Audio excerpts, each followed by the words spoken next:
So one final thing to rectify this whole thing I was saying before, because it was a very impulsive video that I did, and I was feeling out of balance at the time, and I didn't. It was like just do it, and I didn't think about it at all. But it was a great way for me to really get a perspective on myself, and it was great. And so I just want to say a few things about what I learned from that. I'm going to leave the video up because I don't think it's like that out of line or anything, but I just think that the deeper part of what I was doing was adding to collective fear and terror and like a position of disempowerment, like that someone else is in charge. See, actually, I'm in charge. You know what I'm saying? I'm in charge. And like for you, you're in charge. So, like that, no one's in charge of you. So, but this is an important part. So,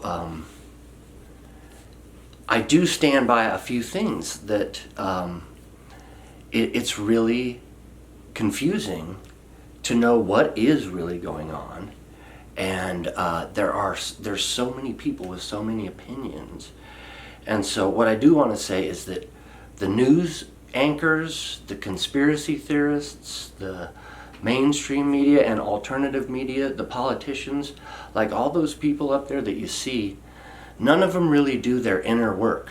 They don't see where they're triggered and where they're greedy and where they're running away from something inside themselves and stuff. And so when you're getting a report of like a conspiracy or what's going on, it's always like colored with someone's projections, with someone else's inner fears and inner suspicions and biases, and it's projected onto what they're reporting.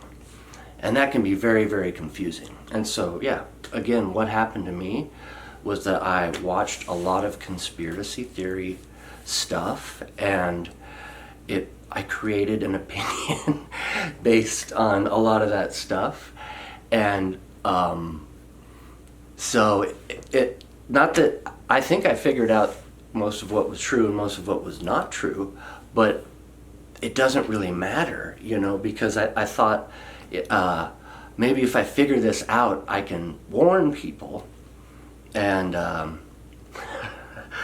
they'll do something about it. But that's not how it works. So no one believes you anyways. And once you've figured it out, you're in a disempowered state of mind, because it's very disempowering in a way, because of the old sleight of hand, or whatever you call it, but they can seem that way.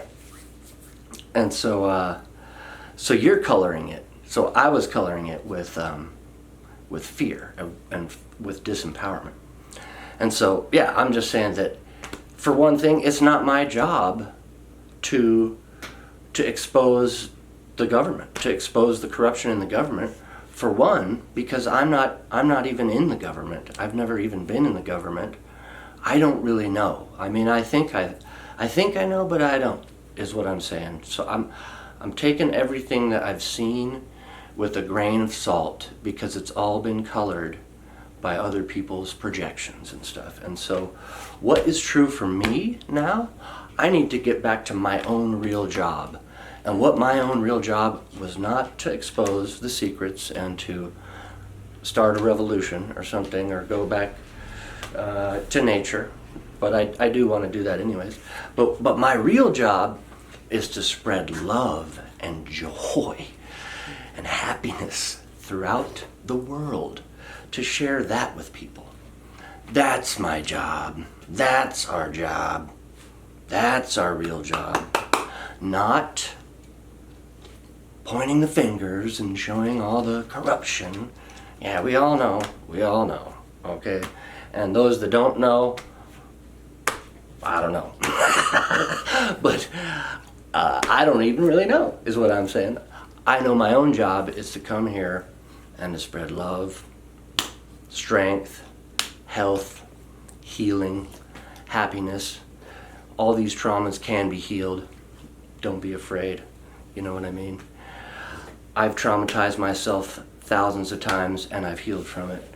I do my process, but that's what it takes. So rather than looking out there and listening to a bunch of conspiracy theorists and news anchors, no one's really telling you the truth because they're all coloring it with their own bias. So rather than looking out there and getting caught up in all that drama, look inside, find your center, find your balance, and find a way to come and share love in the world. Because that was the thing that really made it so hard for me, is that I looked, I'm looking online, I'm looking everywhere, and it's like tragedy, doom, gloom, awful, yeah. And I got pulled into that and saw things from that perspective. And that's not the perspective I need to be strong. That's not the perspective I need for my own health. That's not the perspective I need to make a constructive change in society and like a positive difference in the world of what we want to do here. So that's what I'm talking about. That's what I've learned. That's what this whole thing is all about. So I hope that makes sense. And when you find yourself disempowered, I do some deep breathing. Really, that works so well. Do some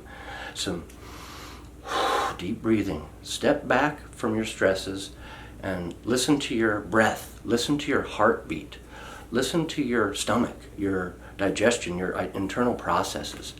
When you get into your body, it's a way to meditate. It's a way to block out all this external noise, and it's really needed right now. It's really important. So that's what I've done, and I'm seeing it from a different perspective now. And I would encourage everyone, especially the people who are reporting, to do some deep breathing, check themselves, check their biases, think about what can you really do, what are you doing with your time here on the planet, and maybe you think you're doing something, but what is it really doing, That's what I'm saying. So share the love. I think all we need to do is just join in a chorus of love. I'll sing, I love you. You sing, I love you. We sing, I love you. We all sing, I love you. You know what I mean? It's that simple. Peace and love. Bye. Okay, wait. Not totally done yet. Got a call from me mum. So, also, I think the real moral of the story here is, the final moral, these phones, this technology, these stories, all these stories coming to you, changing your perspective, all these stories, these phones, these frequencies. I don't got the smartphones, but I see people that do seem like they're way into it more. So I was sitting around the house. I don't do it on the phone. I have a little laptop. So I was sitting around the house in the winter time, not going outside, sitting on the couch, looking at stuff, browsing online, and it's like, it's a scary place, man. Oh, it's a terrible place. So the real moral of the story is, turn off the phones, turn off the feed, get outside, get barefoot, do some deep breaths, breathe in the fresh air, run around, go crazy, you know what I mean? Have a good time. It's a good life. Go live it. Love ya. Oh, and P.S. If you are in the government and you do know what's going on and you can do something about it, do it. Oh yeah, okay, no. One more thing. No judgment here, but don't let your kids have smartphones. It's not very smart. Come on. I mean, that stuff's hard enough for an adult to manage. I mean, I'm a 45-year-old adult who's been through some crazy stuff, and I'm pretty strong, I guess, you know. But that stuff's traumatizing to me. You know, certain things that are online. You gotta be aware of that it's not only is it traumatizing certain things, but it forms your perception of reality, and how you perceive reality is how you feel about yourself. And that's you just imagine what kind of an effect that has on a young mind that's developing their own identity, that's developing their own view of the world and of society. It's very dangerous. So if I know a lot of kids have cell phones and smartphones and have their own computers and stuff and laptops, and I'm not saying don't have computers.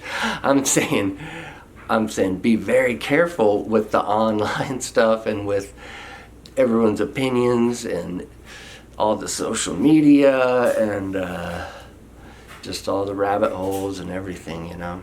So do what you will, but think about it. You know what I mean? Think about it.